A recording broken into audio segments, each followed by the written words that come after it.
HBO buried a Sopranos movie that would have changed everything, and the reason they killed it is something they never wanted you to know. In 2007, after Made in America cut to black, David Chase quietly began talking through a feature film continuation with HBO executives.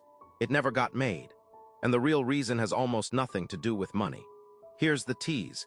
Everyone assumes Chase just walked away, satisfied with ambiguity. He didn't. There was interest, there were meetings, and somewhere in that process, ego and control did what ratings and revenge in the Sopranos universe love to do. They buried something. To understand what died, you have to go back to June 2007. The finale aired, that cut to black happened, and the reaction was instant fury. Millions of viewers convinced their cable had gone out. Chase said nothing for weeks. Behind that silence, HBO was sitting on the single most valuable piece of television intellectual property it had ever owned. A show that had redefined the network's identity from boxing and late-night to prestige drama. Executives knew a film could function as closure, as spectacle, as a cultural event bigger than any finale. Chase, notoriously resistant to explaining himself, was the only person who could deliver it, and for a period he was willing to listen. By early 2008, informal conversations had turned into something closer to real development. Chase floated at least two directions, one continuing years after Tony's fate, another reaching backward into young Tony's Newark, the same soil that would eventually become the Many Saints of Newark over a decade later. HBO wanted the forward-looking version. It was the one with box office written all over it. Tony Soprano, older, cornered, the audience finally getting the answer the finale had denied them.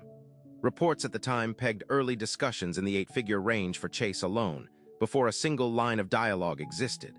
That's not speculation, that's a network putting real money behind a maybe, which only happens when executives believe a project is close to inevitable.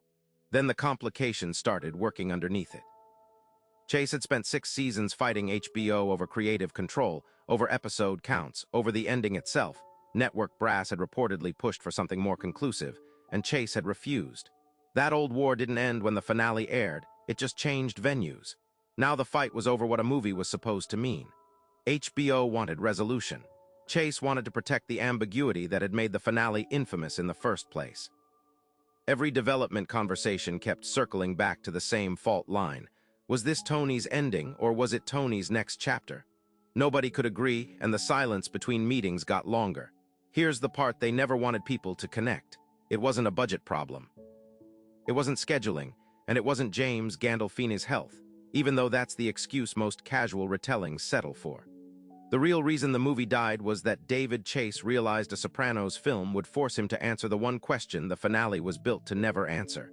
And once he understood that a forward sequel would require picking a side, alive or dead, he stopped returning HBO's calls.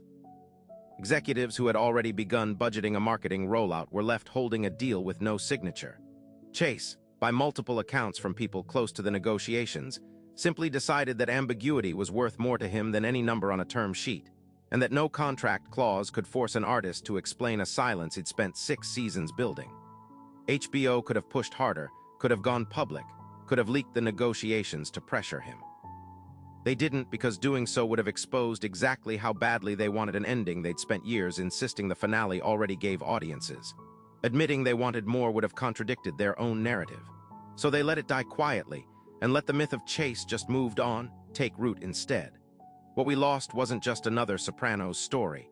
It was the version of the franchise that could have closed the loop while Gandolfini was still alive to play it.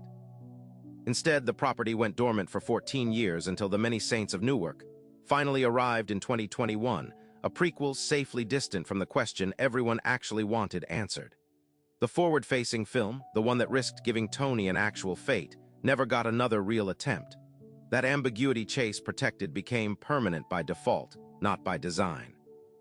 So if HBO wanted that ending badly enough to start writing checks before a script existed, what exactly did David Chase know about that fate that made him choose silence over an 8-figure payday? And which other network buried its own ending rather than risk answering it?